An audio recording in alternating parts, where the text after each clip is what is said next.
គេធ្វើឲ្យអូនឈឺចាំស្ទើររៀងរាល់ថ្ងៃឲ្យបងជួយគិតរឿងថ្លៃត្រូវធ្វើបែបណាមិនមានចំឡាយកូនអាចឆ្លើយខ្លួនឯងបានដែរព្រោះគេត្រឹមតែនោះដែលមិនស្មងនឹងអូន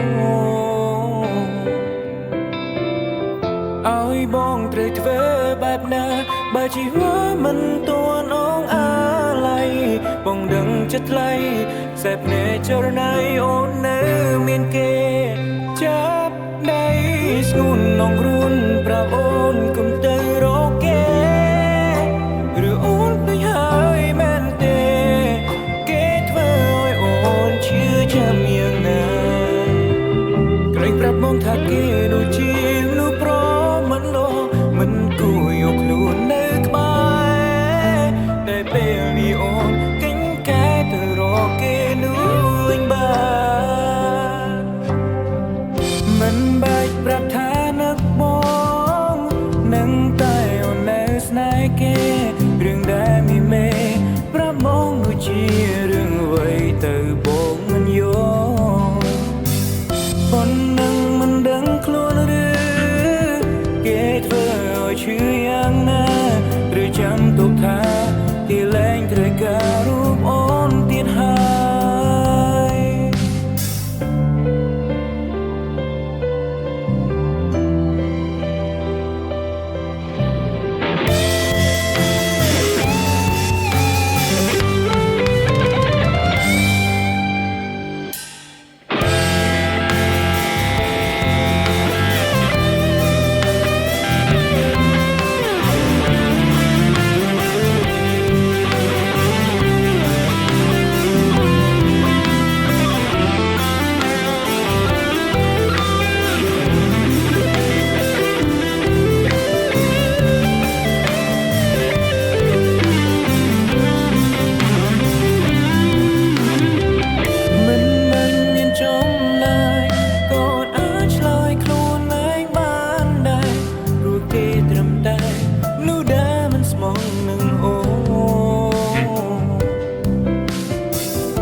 ធ្វើបែបណា